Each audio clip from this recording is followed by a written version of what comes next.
Ginulat ni Jason Tatum ang Indiana Pacers. Hindi inasahan ni Tyrese Haliburton na nangyari mga idol. Patawa-tawa pa ang superstar ng Indiana may nag-Pinoy step sa Game 1 ng East Finals. Maaga pa sa almusal itong Coaches Challenge ng Boston Celtics, tinawagan ng goaltending itong si Al Horford. Pero lumabas na good luck after ng review ng official. Nagkatambakan agad mga idol sa first quarter. 12-0 run ang ginawa ng Boston Celtics. Mataas ang kumpiyansa ni Al Horford dito sa Eastern Conference Finals. May patingin pa sa crowd after ng 3-pointer niya sa wing.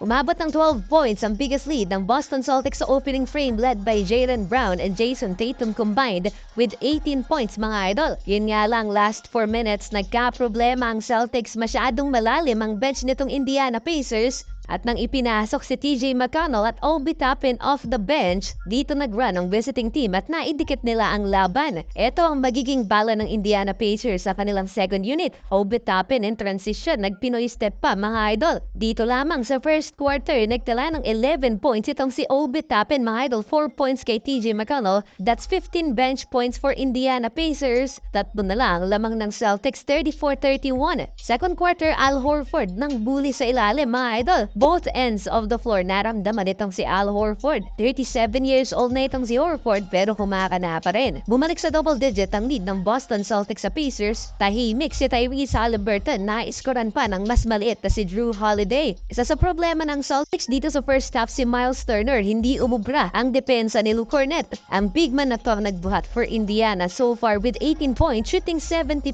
sa field. Jason Tatum driving baseline and one play laban kay Obi Toppin. Nagkasunod-sunod naman ang sagot ng Indiana Pacers hanggang sa naitablangan nila ang laban sa 57. Hindi na Miami Heat o Cleveland Cavaliers ang kalaban nitong Celtics na tinadtad ng injuries. Ngayon mapapalaban talaga sila sa healthy lineup ng Indiana Pacers. Baluwag pa rin ang depensa nila ay Miles Turner so far, no adjustment for Boston. Ilang beses pang tumabla ang talaan papatapos ang first half. Derek White kumana na rin 10 points. Pero si Tyrese Haliburton last 2 seconds bumitaw ng napakalayong 3-pointer from the logo to tie the game at 64 halftime. 8 points ang naitala nitong si Tyrese Haliburton last 2 minutes ng first half.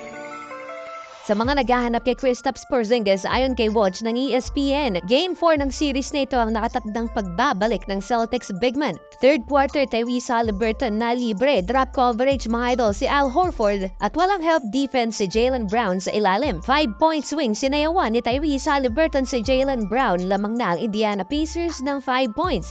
Agad namang nakabawi ang Boston Celtics at kinuha ang kalamangan sa Indiana Pacers dahil dito kay Jaylen Brown at Jason Tatum na namang nag-take over for Boston. Mas aggressive na si Jason Tatum, 20-point game na mga idol at lamang na ulit ang Boston ng double figures. All starting 5 ng Celtics mga idol, double figure scoring, hindi gaanong nakatulong ang kanilang second unit.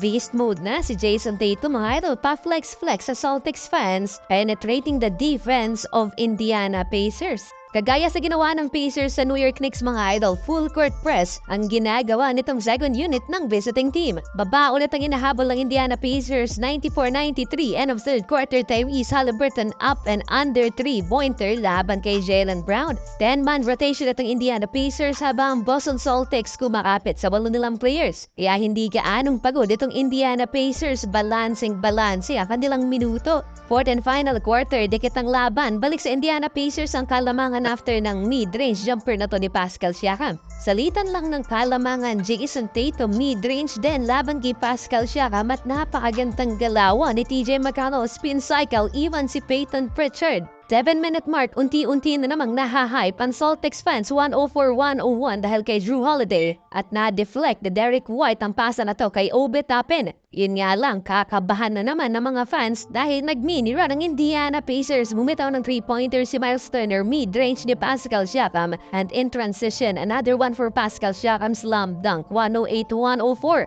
Hindi consistent so far ang Boston Celtics, bumibigay ang kanilang depensa.